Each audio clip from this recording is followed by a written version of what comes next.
The dusty corner of the Hartford Historical Society had seen thousands of forgotten artifacts pass through its silence, but nothing had ever pulled Dr. Sarah Mitchell the way this one portrait did. It sat abandoned against a gray filing cabinet, an ornate wooden frame, edges cracked with age, holding a 1903 wedding portrait so ordinary that it should have blended into the shadows forever. The groom stood stiff, stern-faced in a black suit, just like every Victorian man who posed before slow, unforgiving cameras. Beside him, the bride Elizabeth, dressed in a white gown with lace so delicate it seemed to whisper secrets from another century. Sarah had seen portraits like this 1,000 times. The blank expressions, the rigid postures, the unspoken rules of an era when smiling was rare, almost forbidden. But as she lifted the frame toward the shafts of late afternoon Connecticut sunlight, something in Elizabeth's face shifted. Something subtle.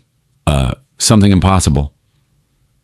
Sarah blinked, leaned closer, adjusted her glasses. There it was, a smile, soft and secretive, touching the bride's lips. A smile that should not exist in a 1903 formal wedding portrait. Victorian exposure times were long. People didn't smile. They physically couldn't. Yet Elizabeth was doing it, a smile that looked less like joy and more like a message. Something in the bride's expression tugged at Sarah's pulse. Not happiness, not shyness. In a warning, she turned the frame over. On the back, in faint handwriting, Aldra A. Thomas Elizabeth. June 15th, 1903, Hartford, no surname. No studio mark, no photographer's signature. Just names, just a date, just a mystery. Oh, Sarah tried to walk away, but some invisible thread pulled her back. She moved the portrait under her desk lamp and raised a magnifying glass. Elizabeth's lips were undeniably curved upward. And suddenly Sarah understood. The smile was intentional, not a mistake, not a fluke, a signal. Her heart began to beat louder. What was Elizabeth trying to say? Why would a bride from 1903 secretly smile into a camera? And why, suddenly, did Sarah feel like this wasn't a wedding portrait at all, but the beginning of a message from a woman who vanished over a century ago? Sarah barely slept that night. Elizabeth's impossible smile stayed fixed in her mind like a lantern in the dark, soft, strange, deliberate. A smile from 1903 wasn't just unusual. It was a breach of the era's culture, a whisper across time. The next morning, she returned to the Historical Society before sunrise. The building was cold, quiet, and smelled faintly of old paper, her favorite scent in the world. She placed the portrait under her adjustable lamp and reached again for her magnifying glass. This time, she studied everything. The curve of Elizabeth's lips, the angle of her eyes, the tension in her jaw. But then Sarah's breath caught. The bride's left hand, partially tucked into the folds of her wedding dress. But her fingers, they weren't resting naturally. The position was strange, too deliberate, too intentional. Sarah quickly snapped a digital photo of the hand and enlarged it on her laptop. 2 fingers, slightly bent, one angled inward, thumb tucked, not random, a pattern. Her mind raced through Victorian customs, etiquette, body language, hand signals, cryptic communication used by women who weren't allowed to speak freely in public. She dug through her research books until she found it, a 1902 etiquette guide on ladies' discreet signals. There it was, illustrated in ink, a secret warning gesture, a meaning help, or not what it appears to be.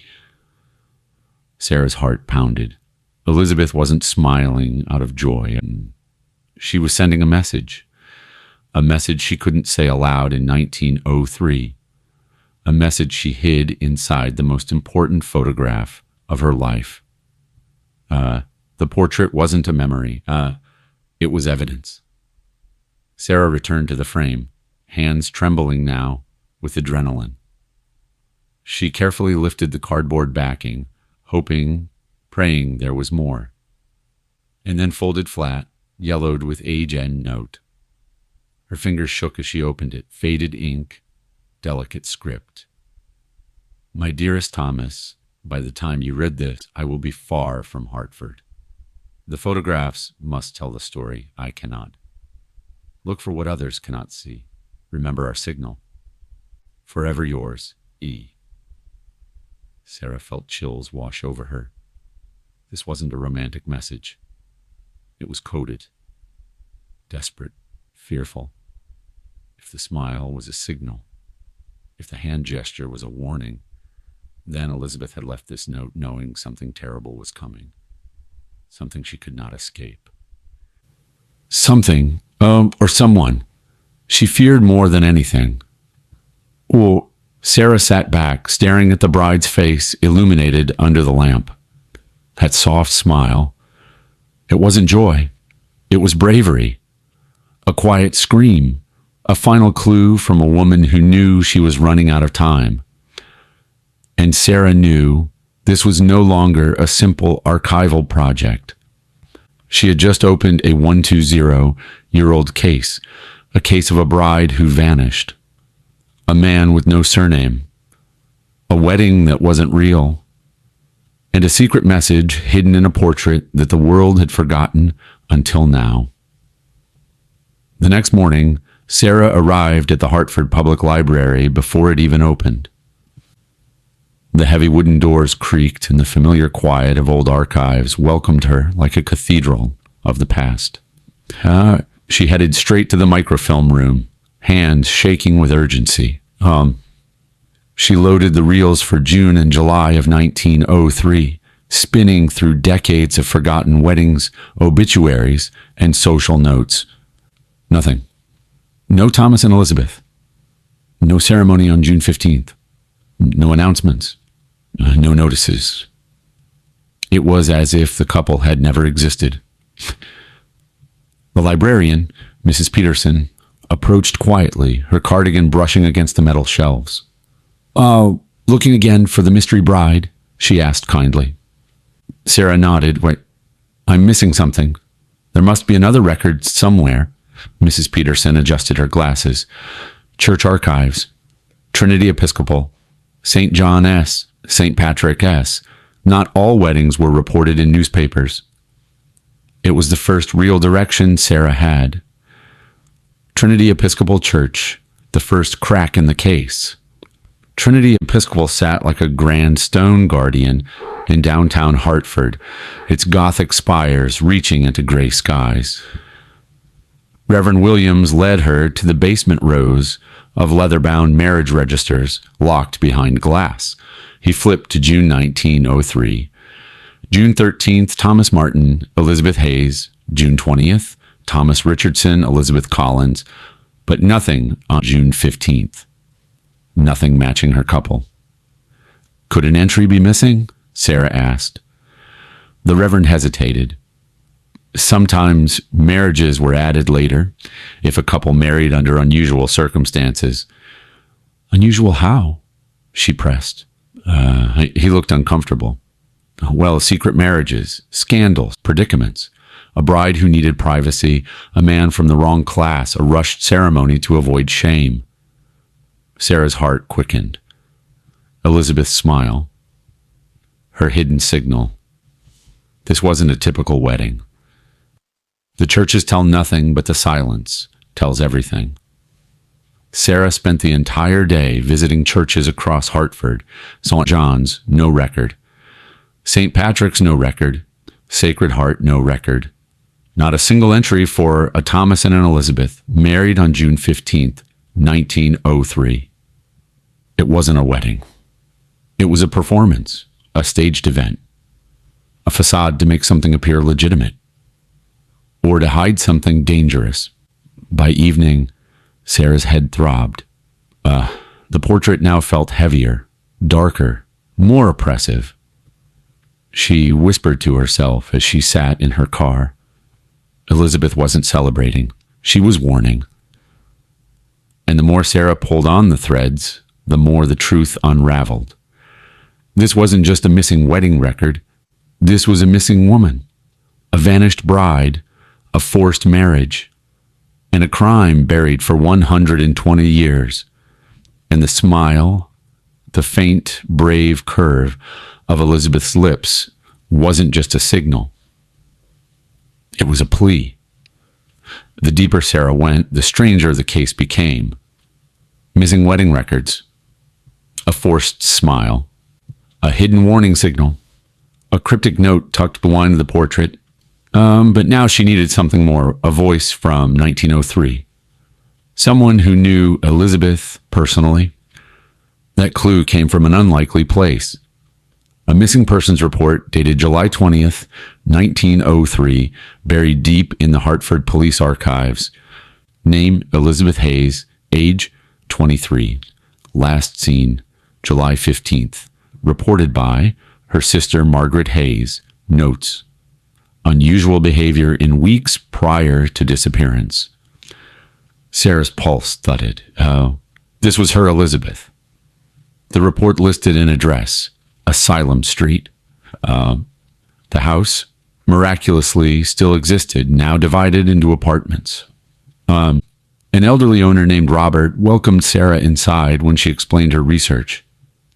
"I've lived here 40 years, he said. The previous owner mentioned finding some old things in the attic years ago." They climbed the narrow attic ladder.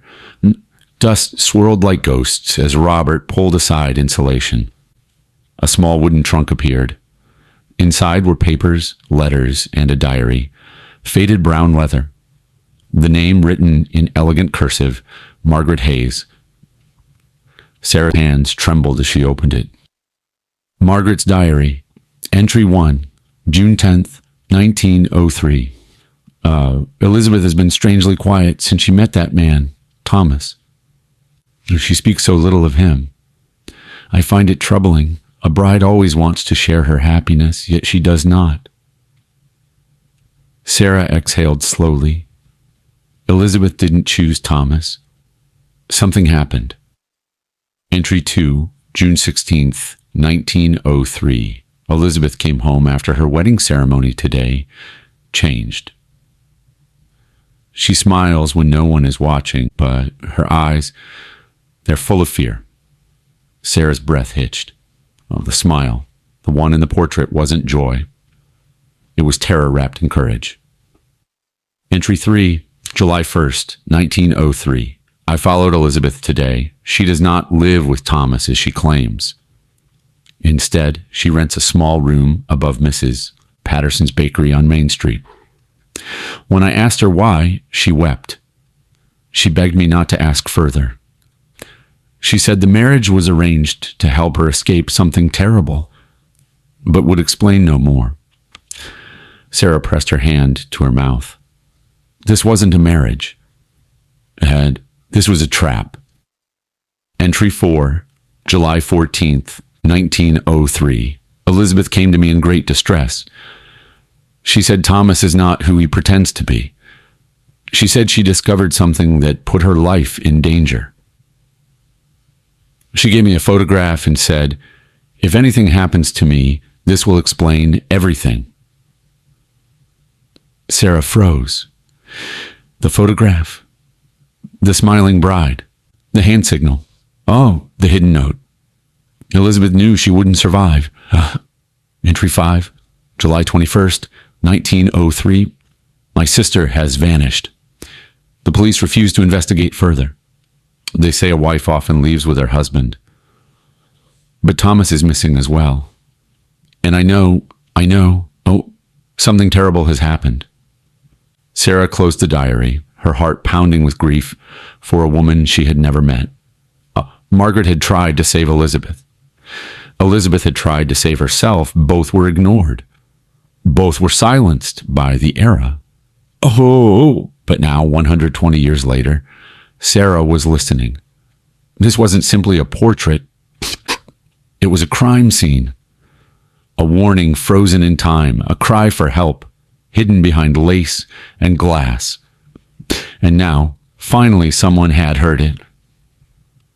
With Margaret's diary in her bag and the haunting portrait under her arm, Sarah returned to the Historical Society with one burning question. Who was Thomas? A groom with no surname. A marriage with no church record. A man who appeared only in whispers and fear. Sarah opened the 1903 Hartford City Directory, flipping through page after page of Thomases. Thomas Avery Carpenter, Thomas Bryant Taylor, Thomas Carter Clerk, none matched. But then Thomas Miller, private detective, office, 245 Main Street. Sarah's pulse hammered. A private detective? A man who lived in shadows? A man who could stage a wedding, forge documents, threaten, coerce, and disappear? It fit too perfectly. The murky world of 1903 detectives. At the Hartford History Museum, Sarah met Dr. James Walsh, an expert in early 20th century occupations. He frowned when she mentioned Thomas Miller. Private investigators in 1903, he said carefully, were not like the detectives in novels. Many worked for the wealthy. Some uncovered truths, some covered them. Covered? Sarah asked. He nodded. They retrieved runaway daughters. Hid scandals, disposed of inconvenient people, and sometimes did the dirty work for powerful clients. Sarah felt the chill settle into her spine. What if Thomas wasn't a groom at all, she whispered, but something far more dangerous? Dr. Walsh leaned forward. Then your bride wasn't married, she was trapped. The newspaper that changed everything. Back at the library, Sarah dug through the Hartford Courant archives again, this time searching for Thomas Miller, and she found it. A short article from September 1903, hidden in the back of the newspaper. Private detective dies in apparent accident. Thomas Miller killed at railroad yard, according to the report. He fell from a moving freight car. He had been investigating a case involving missing documents. Death ruled accidental. Sarah didn't believe a word of it. Not after Margaret's diary, not after Elizabeth's signaling smile, not after the missing money. Thomas didn't fall. He ran out of luck. The bank scandal that connected everything. Digging deeper, Sarah uncovered a massive story. Hartford National Bank, May 1903, $50,000 missing. Adjusted for today, over $1.5 million. Police were baffled. Bank President William Thornton hired private investigators. One name stood out. Thomas Miller. Sarah's breath caught. Suddenly, everything aligned. Elizabeth worked at the bank when Thomas was investigating the theft, or pretending to. Elizabeth discovered something. See, something that terrified her. A fake wedding, a forced smile, a secret signal screaming danger. A note left behind, not husband and wife, victim and predator. The final piece. The police search. Sarah found one more document in the City Hall archives. The police search report following Thomas Miller's death. She read it slowly, her hands trembling. Found in Miller's desk. $30,000 in cash, forged bank documents, several bearing the signature of Elizabeth Hayes. A chilling line followed. Evidence suggests Miss Hayes was coerced into signing documents. Her disappearance likely connected to Miller's activities. Sarah closed the file, shaken to her core. Thomas wasn't investigating the embezzlement. He orchestrated it, and he needed Elizabeth's signature. He needed her silence. He needed her gone. The portrait session, Elizabeth's smile, and her hidden hand signal. All of it was staged because she knew she wasn't going to survive. Sarah stared at the portrait now with new eyes. Elizabeth wasn't smiling for a wedding. She was smiling because it was the only way she could say something is wrong. Please see me. Please understand. Please help. And for more than a century, no one had. Sarah had enough fragments to form a timeline, but she still didn't have the full truth. Why did Elizabeth run? What exactly did she discover? And who else was involved? Now she needed official records, cold, hard evidence that would fill the gaps. So she returned to where the darkest secrets hide, City Hall basement archives. Officer Martinez, a young, history-loving policeman, met her with a flashlight and a smile.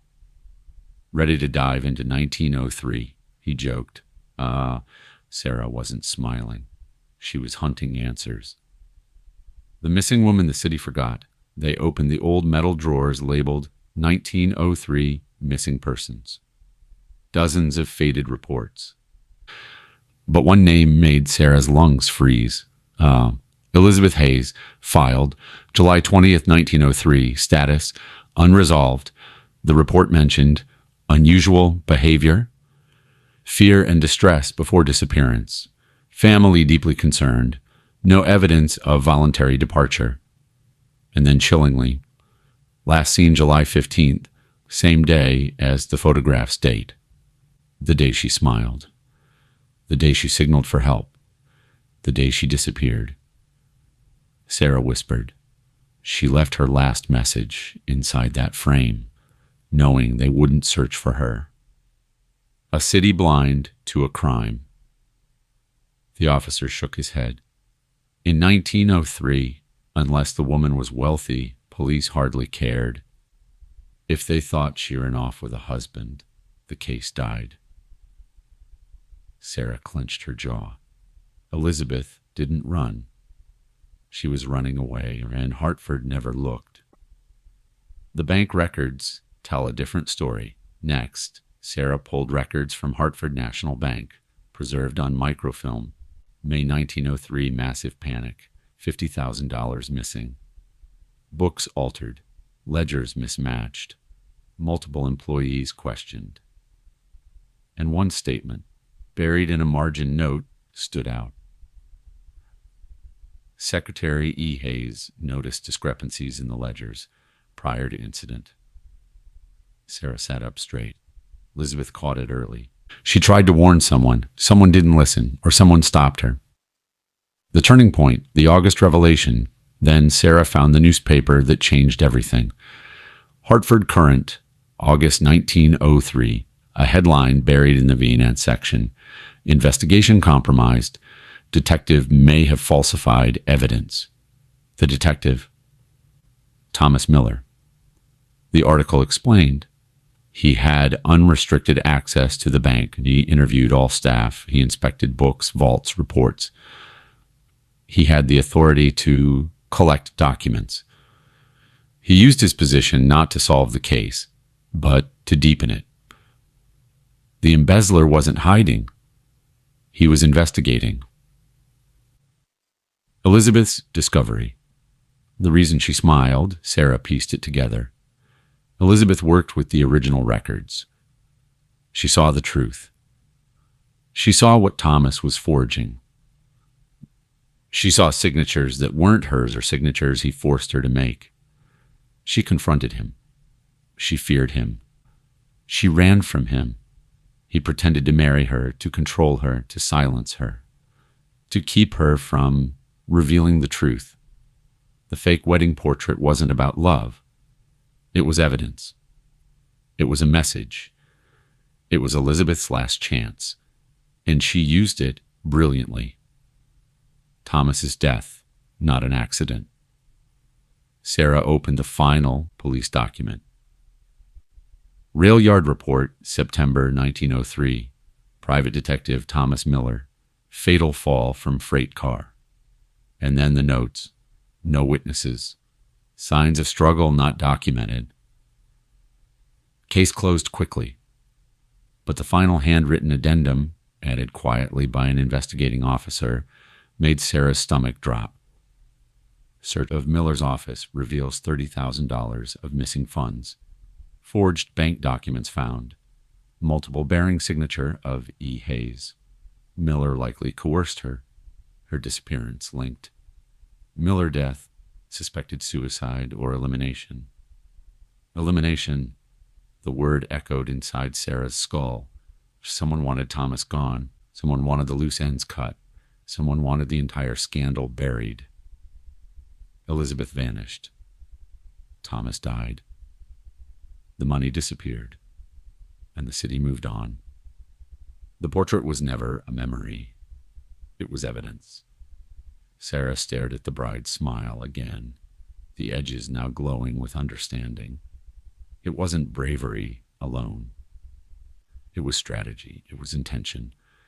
It was a woman fighting back. Her smile said, "Look at my face. Look at my hand. Look behind the frame. Someone must see." And now, Sarah did, 120 years too late, but just in time for the truth to breathe again. Sarah now had every missing piece. Elizabeth's note. The secret hand signal. Margaret's diary. The bank scandal. Thomas's forged documents. The missing money. The rail yard accident. Everything pointed to one truth. Elizabeth wasn't a bride, she was a witness. And Thomas wasn't a husband. He was a criminal. Sarah wrote a full report and contacted the Hartford Courant. Editor Maria Rodriguez listened in stunned silence, then said, "This isn't a story. This is history correcting itself." Next, Sarah found a living descendant, Patricia Hayes, Elizabeth's great-great niece. Patricia came to Hartford, tears in her eyes as she saw the portrait. "She wasn't running away," Patricia whispered. "She was trying to protect everyone." Sarah arranged for the portrait to be preserved properly and displayed in the Hartford Museum. Elizabeth's smile, once confusing, misunderstood, ignored, was now recognized for what it truly was: a warning, a clue, a final act of courage. After 120 years, Elizabeth's voice was finally heard, her story finally told. Months later, the Hartford History Museum unveiled the restored portrait. People gathered around it, whispering as they learned the truth. A bride who wasn't a bride. A wedding that wasn't a wedding. A smile that wasn't happiness, but a message. Sarah stood quietly in the back as visitors read Elizabeth's story. Margaret's diary, the bank scandal, the forged documents, the hidden note, the secret hand signal. For the first time in 120 years, Elizabeth Hayes wasn't forgotten. She wasn't missing. She wasn't a mystery. She was a brave young woman who fought back the only way she could. A smile, a signal, a final clue tucked behind glass. Patricia Hayes placed a hand on the frame and whispered, "You did it, Elizabeth." Someone finally listened. Sarah felt a warmth spread through her chest. This wasn't just a solved case. It was justice delayed but not denied. Elizabeth's smile, once ignored, now shone brighter than ever. A reminder that, even in silence, even in fear, a single photograph can hold a truth powerful enough to survive a century. Her message had finally reached the world.